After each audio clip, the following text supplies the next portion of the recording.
guys, and welcome to the channel. I'm out here on the river day. It's the Santee River, actually, out with a friend of mine, Dalton. I actually kind of met him today. I pulled in the gas station to get some gas. He came over and we started talking. He had his boat and he also had his girlfriend Liz, and we just kind of been riding around the river, looking at different stuff, just having a good day. But today I want to talk to you a little bit about conservation. Now, you've probably heard me say this 1,001 times. Ducks on the way south, they only need three things. They need food, they need water, and they need rest. That's all they need. But when they get up north, when they're headed back, there are three factors that will ensure a very good nesting season and a good hatch. And that is weather, good nesting area, and predators. But we're going to talk about these one at a time. All right, weather. We can't control weather. Man cannot control weather, period. We're going to have good years. We're going to have bad years. We're going to have droughts. 2 years ago, we had a pretty major drought up in the Prairie Pothole region. Wasn't that good of a flight from what I understand, coming down the Mississippi and Central Flyways. There were some ducks killed, but hey, you know, it just wasn't that good of a hatch. This year, a little bit different. We got water everywhere. I talked to people all over North Dakota, Minnesota. There is water everywhere. Matter of fact, they're seeing ducklings right now on the ditches, right off the roads in some places. So weather is a huge factor.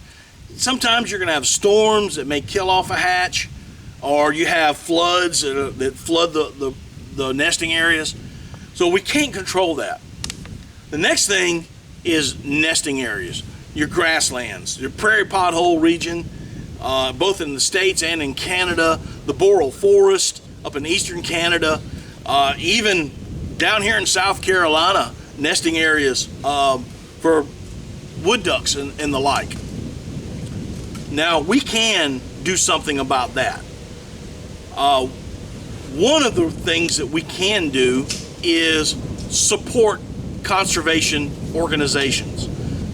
Organizations like Ducks Unlimited. Hey, it doesn't really cost you that much. It's $25 a year. You may even go to the banquet, get you some food, maybe buy a print, a gun, what have you. But you are contributing to more and better nesting areas each time you do it. Another organization, Delta Waterfowl, they do a lot of research, and they have two big programs that I really do like. And those programs are the wood duck nesting boxes along with the mallard hen nesting houses. Now, by contributing to these organizations and other grassroots organizations, you can ensure and keep vital nesting areas up and running. You know, Ducks Unlimited gets these conservation easements all the time, and the more nesting areas that we have, the less likelihood that predators are going to find these nests. And that brings up my third one, predators. Predators are huge factor in nesting success, especially with ground nesting ducks. Ducks like mallards, pintails, widgeon, so forth. If they don't have good nesting areas, it is a whole lot easier for these predators to find them. So with that said, the nesting areas is very vital, and getting rid of these predators is even more vital. So how do we control the predators? Well, it's very simple. It's trapping. Trappers are an essential part of conservation efforts. It doesn't matter if it's waterfowl, it doesn't matter if it's turkeys, it doesn't matter if it's deer. If there's way too many predators in the area, you're going to have low success rates in nesting for ducks and turkeys and for fawns. They're going to find them, they're going to get them. So we need more trapping. We need more trappers. We need to support trappers. as duck hunters, hey, we need to support them. Now, I read somewhere that approximately 80% of all the ducks are consumed by predators either before they leave the nest, means they're an egg, or on their way to water, or even when they get to water, they are consumed by predators. Now let's talk about these predators for a second. Your land-based predators, your egg eaters, your raccoons, squirrels, possums, mink, lynx, bobcats, snakes, ravens, crows. These things will raid a nest. Other waterfowl, such as coots, will raid a duck's nest and eat the eggs if they find the nest. Now, we need to control that. Now, what about ducks after they hatch? Now, there are some ducks that they will nest up to a mile away from water. So now they have to travel via land because they can't fly yet. So they got to walk about a mile to get to water. Again, when they're traveling like this, they're highly susceptible to predators, raccoons, foxes, coyotes, so forth, crows, ravens, what have you. Other avian predator birds, hawks, eagles, that kind of thing, owls. But what happens when they get to water? Then a whole new concept of predators come about. Now you have fish, turtles, largemouth bass will eat a duckling. Your pike type fish, your northern pike, your muskies, so forth. Catfish, they'll eat little ducklings. Believe it or not, a bullfrog will eat little ducklings. Snakes, again, birds of prey, a coot, if it can get a hold of a duckling, will eat that duckling.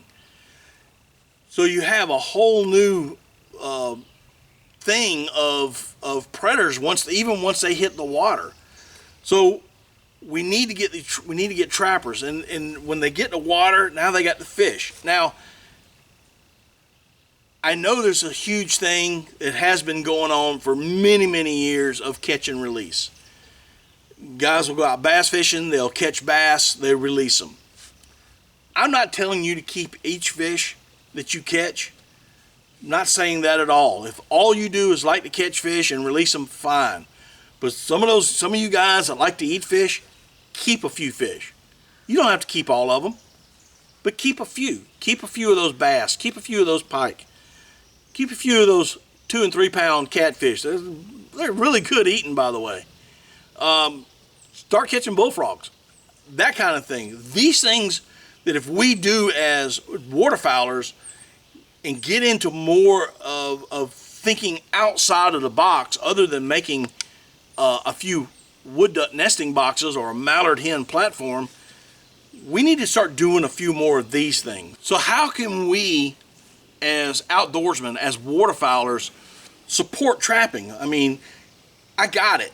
I don't have the time to trap, to be quite honest with you. I don't have my work schedule and then going hunting. I really don't have a lot of time to go run a trap line. Now, you can run a trap line on the weekends, do a weekend trap line, get you 5 or 6 traps. If you're going out for coons, get you some dog proofs, what have you. And you could do that, but I got another way that really, it's not going to cost you a thing. And it doesn't cost you a thing.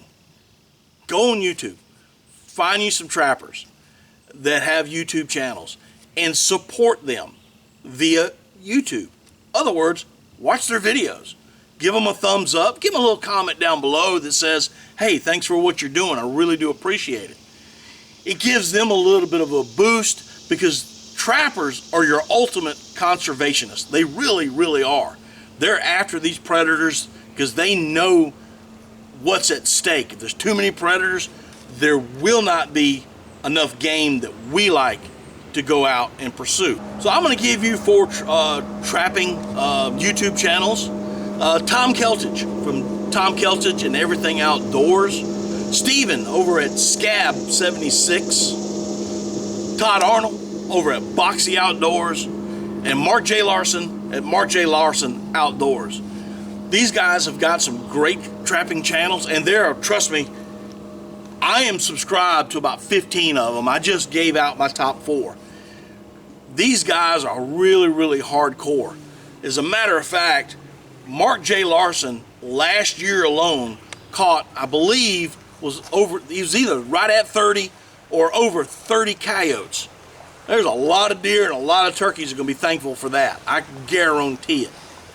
But I'm going to let you, I'm going to turn this over right now to Steven over at Scab76, and I'm going to let you listen to what he's got to say about what he does up in North Carolina. Hey, this is Scab with Scab76. If you want to have ducks and other wildlife in your backyard like this, then you need to trap. You need to make sure that they've got adequate protection to grow up. If you can, come on over to my channel. I'll try to help you as best I can. Well guys, I really hope you enjoyed this video. This is a video I've been wanting to make for quite some time. I hope it gives you some good information. Again, go look at these trapping channels. Go over and subscribe to them. Like I said, give them a thumbs up. Give them a little comment. Tell them how much you appreciate what they're doing. Other than that, guys, that's all I have for today. So we will see y'all next time on Daddy Duck 365.